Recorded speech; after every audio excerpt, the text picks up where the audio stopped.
আসসালামু আলাইকুম রহমতুল্লাহি বারাকাতুহু। সকলে কেমন আছেন? আশা করছি সকলে ভালো আছেন।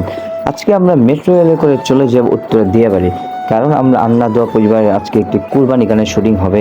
তো আমরা সকলেই তার জন্য রেডি হচ্ছি। তো আমরা অবশেষে মেট্রো রেলে উঠে চলে বসলাম এবং আমরা শুটিং স্পটে চলে আসলাম। শুটিং স্পটে এসে সকলে যা যা প্রস্তুতি নিচ্ছি এবং সিয়াম ভাই জুবাই তাহার পাগড়ি বাঁধা নিয়ে ব্যস্ত এবং সিয়াম ভাই অনেকজনের পাখি বেঁধে দিচ্ছে আলহামদুলিল্লাহ। এখন আমরা সকলেই যার যার মতো প্রস্তুতি নিচ্ছি এবং আমাদের গানের শুটিং অলরেডি শুরু হয়ে গেছে। আপনারা দেখতে পাচ্ছেন যে মুশফিক রেদওয়ান ভাই তিনি ভোকাল দিচ্ছেন এবং অবশেষে আমরা একটু রেস্ট নেওয়ার জন্য দাঁড়ালাম এবং পুরো টিম আমরা একসাথে করে চলে বসলাম শুটিংয়ের জন্য। চমৎকার লাগছে, কি সুন্দর দৃশ্য। যাক, পরে সিয়াম ভাইকে গরুর রাখালের জন্য দায়িত্ব দেওয়া হয়েছে। এই গজলের মধ্যে একটা শুটিং রয়েছে, আপনারা দেখবেন যে সিয়াম ভাই তিনি রাখাল রয়েছেন এবং আমাদের কয়েকজন শিল্পী তার কাছ থেকে সেই গরুটি ক্রয় করবে এমন একটি পার্ট আমরা বোঝানোর জন্য এই গজলের মধ্যে রেখেছি।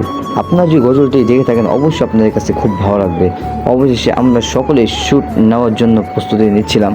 অবশেষে রবিন ভাই তিনি কষ্ট করে শ্যুটগুলো নিচ্ছিলেন।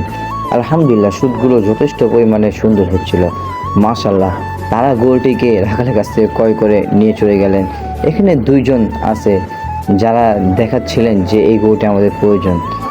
আমাদের এখানে যেই মোটা লোকটিকে দেখতে পাচ্ছেন পরিচালক সাহেব, তিনি বলেছিলেন যে এই গরুটিকে তিনি ক্রয় করবেন না, কিন্তু আমাদের তিনজন পার্টির সহযোগিতায় তিনি এই গরুটি কিনতে রাজি হলেন। অবশেষে তারা গরুটিকে নিয়ে তাদের গন্তব্যস্থলে চলে যাচ্ছে। এই পরিমাণের আমাদের গল্পটাকে সাজানো হয়েছিল খুব সুন্দর করে।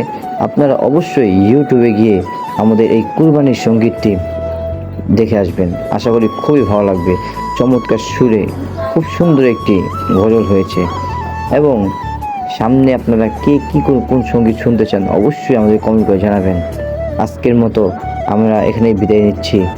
আবারও কোনো এক ব্লগে আপনাদের সাথে দেখা হবে এবং ভালো থাকবেন। আসসালামু আলাইকুম ওয়া রাহমাতুল্লাহি ওয়া বারাকাতুহু।